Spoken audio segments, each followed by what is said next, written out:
I woke up one day tired of my own excuses, tired of living below the standard God set for me, and just tired of chasing things that left me empty.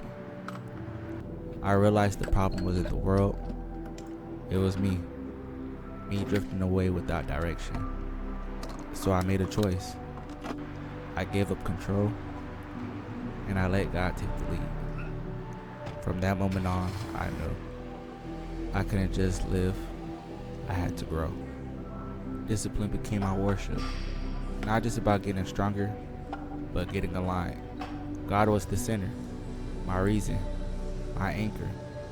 This wasn't about perfection, it was about obedience. Showing up every day even when it's hard. In the sweat, in the silence, in the struggle, I was molded. Not just to become a better man, but into the man God called me to be. Yo, what's going on YouTube? It's your boy Dev Undercover, come back with another YouTube video. And as you guys can tell by the title, we're going to be talking about growth. But before we talk about growth, I kind of want to get into the distractions first. And I did a video on that. So if you guys haven't watched that video yet, you can watch it right there. It's about me noticing my distractions. And I know that a lot of us deal with probably the same distractions. And if you guys were dealing with those distractions, I would want you guys to at least know what type of distractions you guys were getting yourself into before you guys get into growth. Because you guys kind of have to be aware about what's distracting you so you guys could get into the growth into your life. And that's what I had to do. I went into isolation for about 3 months, and during those 3 months I got closer to God. I picked up my Bible, I was praying, and I basically just did the things that God said that you have to do in the Bible, and it started to get me closer to Him, and it started to get me more at peace. But I want you guys to notice your distractions first again. So if you guys haven't watched the video, go watch it. The link will be in the descriptions. But with that being said, I just kind of want to kick into growth because I feel like growth is the very most important part of our life. Because if we don't grow in life, we're going to be just stuck on the bottom.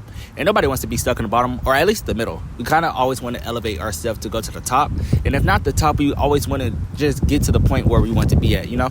And basically what the first thing that I did was I started to let God be in charge. I basically would pray to Him every day and invite Him into my life. I would just let Him know what I'm going through and let Him know that I trust Him with my path. And I want to start off with a verse before we actually dive in deep into this. And the verse is Matthew chapter 6, verse 33. But seek first the kingdom of God and His righteousness, and all these things will be added to you. And honestly, I feel like that's very self-explanatory, because basically what the verse is basically saying is that if you put God first, He will add the things that you want in your life, or the things that He knows that you need in life. So that's very self-explanatory. And how that can look like is praying every day, reading your Bible, picking up your Bible, and just learning about the word, learning about the wisdom, learning about everything that He's trying to put into your life. But first, you have to put Him first so He could get all the distractions out of your life and start to elevate you.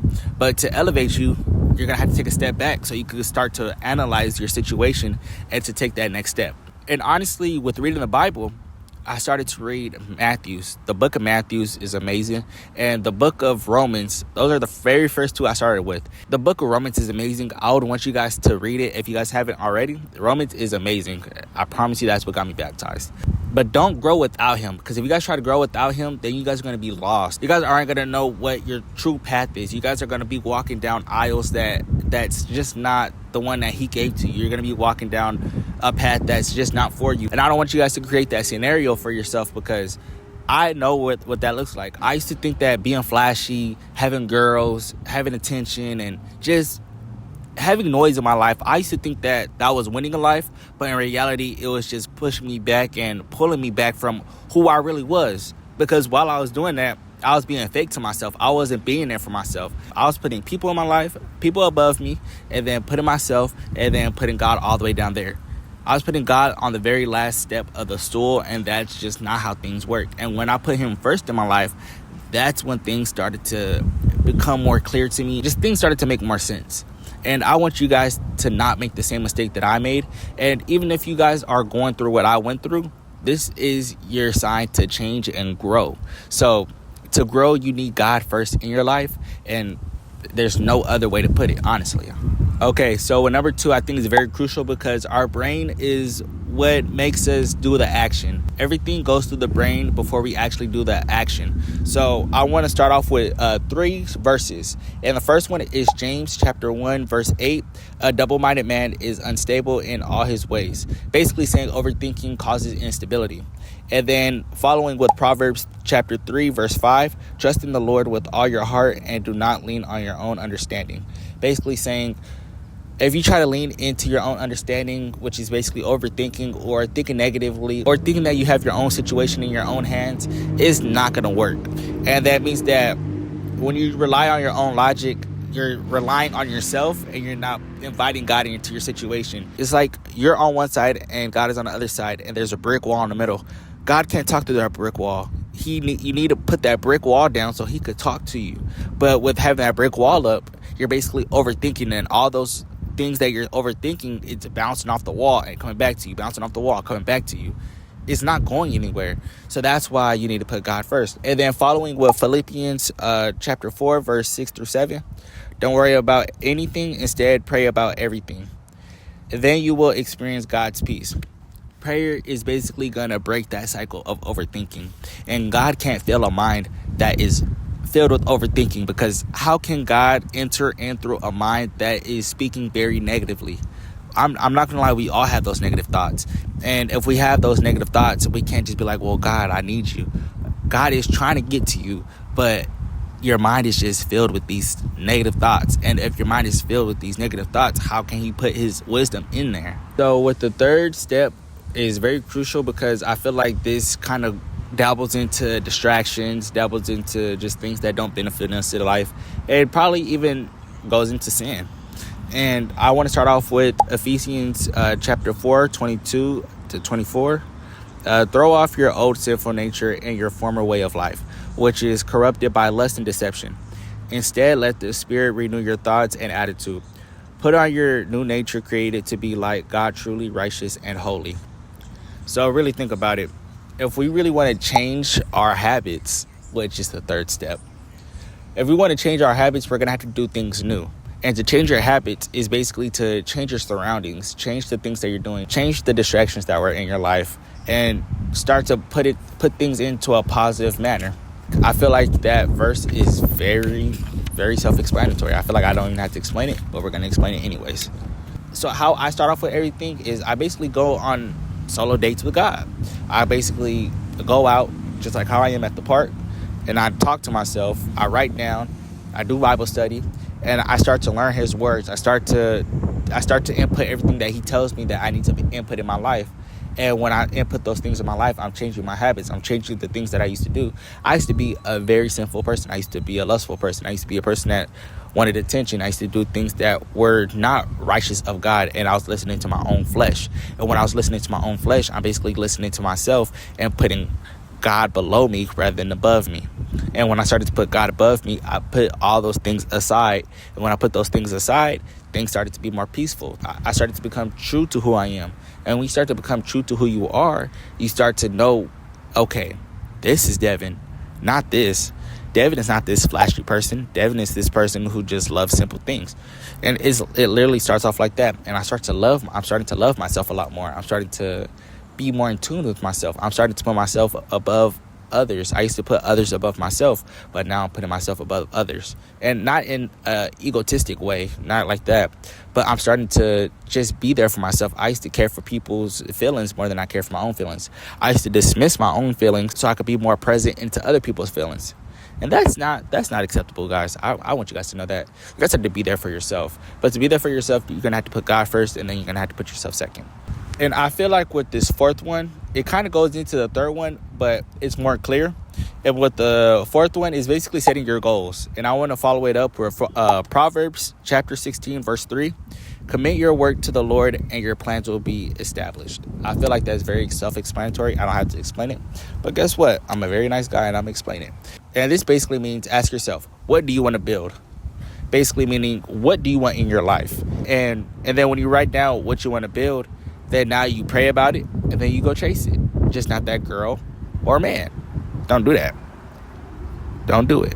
I'm just playing, guys. But actually do it. Actually actually do what you want to do. Do what you want to do in life. And if you know that it's righteous of God and it's in God's will, I'm pretty sure he's going to want you to chase it. Of course, God has other plans for other people, and you'll notice down the road if it's for you or not, but really set down goals. Basically, it could be, I want to go to the gym, or I want to start opening up my Bible a lot more often. It could be little simple things, or it could be big things. Whatever goals or whatever things you want to build, you do it and then you go achieve it. But when you're doing these things, you have to be consistent, because again, like with your habits, you have to be consistent even when you don't even want to do it. So what that could look like is, I went to the gym 3 times this week, let's say, but this 4th day I'm feeling very off. But no, I have to be consistent. And to be consistent, that means I have to do it even when I don't want to. That's a part of being consistent, and that's what's a part of being disciplined. And that's what you have to do when you're going through your goals, because I'm pretty sure we all set a lot of goals in our life, and we probably only achieved like 3 out of 10 of those goals because we weren't consistent. Was I not recording? Sorry guys, my camera cut off. But yeah, basically just be consistent. You guys want to achieve every goal that you guys write down on that paper, but start off small and then go big. Just like the habits, you want to keep doing it. So just, again, with the goals, start off small and then go big, and I promise you guys will achieve it. And with this last one, I don't want to be too hypocritical, so I'm not going to lean too deep into it, but I just want to lean into the parts that I really do. But you have to really think about it, and I'm gonna get on myself about this one too. But the very last one is taking care of your body. And the reason why I say that is because what you put into your body is what you're gonna be. And if you're out of shape, you're gonna be out of shape. You're gonna look out of shape. So basically, if you eat unhealthy, you're gonna be unhealthy. If you don't take care of your body, then you're gonna look like you don't take care of your body. And those things are very bad, because when a person looks at you, they're going to look at you externally rather than internally. Because how can someone look at you from the inside if they can only look at you from the out, or if their first impression is through their eyes and what they see is that you don't take care of yourself? Who wants to be around a person that doesn't take care of themselves? Not me. So the reason why I said I'm not going to get too deep into it, because I'm not going to lie, guys, I'm still kind of an unhealthy eater. And I have my streaks where I eat healthy for 2 weeks and then I go bad for a while. You know what I'm saying? So I don't want to dive deep into that, but I do work out. And I want you guys to know that since I work out, I start to feel better. I come off more confident. I start to want to do more in my life when I work out. When I work out, I start to feel a lot better. I want to do more positive things in my life, because I work out at 5 a.m. in the morning. And when I wake up at 5 a.m. in the morning to do something to better my body, I start to be like, okay, I want to start off with another win. And to start off with another win could be like journaling, or planning for my next video, or doing studies, doing something that's going to benefit me. And then it just literally keeps piling from there. And when you keep piling from there, it's just going to be a lot better. But I don't want to dive into the diet, because guys, I'm still struggling at that, and that's something that I really need to fix. Me and my mom was literally just talking about it. I'm going off topic a little bit, but me and my mom was just talking about it, and we're talking about how we both need to start eating more healthy. So guys, after this video, I'm gonna start eating more healthy, I promise. But yeah, taking care of your body is very important. You really have to accept the body that God blessed us with, because a lot of people wish that they could be in your shoes. So guys, before I end this video, I just kind of want to give you guys an overview on my life, because I want you guys to know that I'm not this perfect person. I'm still struggling. I'm still going through things in my life. But now that I have God at the center of my life, I'm not really stressed out about certain things. I feel like what I'm going through right now, if my former self, my sinful self was going through my same problems, I would fold immediately, because I'm going through things that a lot of people probably wouldn't be able to endure. Because what I'm going through is it's a lot. And I'm not going to trauma dump on you guys, but I pray about it. God gives me the strength. God gives me the peace. God gives me the patience. And now that he gives me that, I'm not really stressed out about the things that is going on in my life. I'm letting the days go by. I'm not worried about, okay, this day is when this will stop. This day is when this will stop. No, I'm just letting the days go by. I'm constantly letting things flow. And when you let God into your life, and when you trust him to take control and take the steering wheel, I promise you guys are gonna get yourself into better shoes, into a better spot into your life. And I want you guys to do the same, okay? So don't worry about this stressful thing. Don't worry about this thing. Don't worry about that thing. Worry about what's going on in your day today. God already believes in you, but you have to believe in yourself. And that's what sticking up for yourself is. So if you take away those distractions and you guys put in that growth, you guys are going to be that person you want to be. Growth doesn't happen in one day. Growth happens after consistency. Growth happens with discipline. And you guys have to find that within yourselves, okay? But that's what I want to wrap up the video with. I hope this video touched you guys, because when I was writing these things down, I wanted to really touch people. When I did the distractions video, people said that they really needed that video, and I'm really grateful that that video touched people, because it touched myself, and I'm willing to be vulnerable to help you guys, because I feel like a lot of us go through these things, but we're very blind to ourselves. We're very blind to the things that we're doing. We're putting God on a pedestal, and God is at the very last step of the pedestal, and we put other people or ourselves at the top of that pedestal, and that's unhealthy. So I want you guys to really just acknowledge it and grow from it. And when you guys start growing from it, you guys will start being more at peace with yourself, because I'm pretty sure everybody wants to be at peace. Nobody wants to struggle. Nobody wants to go through certain things in life. But God, if you put God first, I promise you guys, he's going to provide that, okay? So I hope you guys enjoyed the video. Like, comment, subscribe if you guys are new, and I'll come to you guys with another video probably next week. Who knows? But I'll see you guys later. Peace out.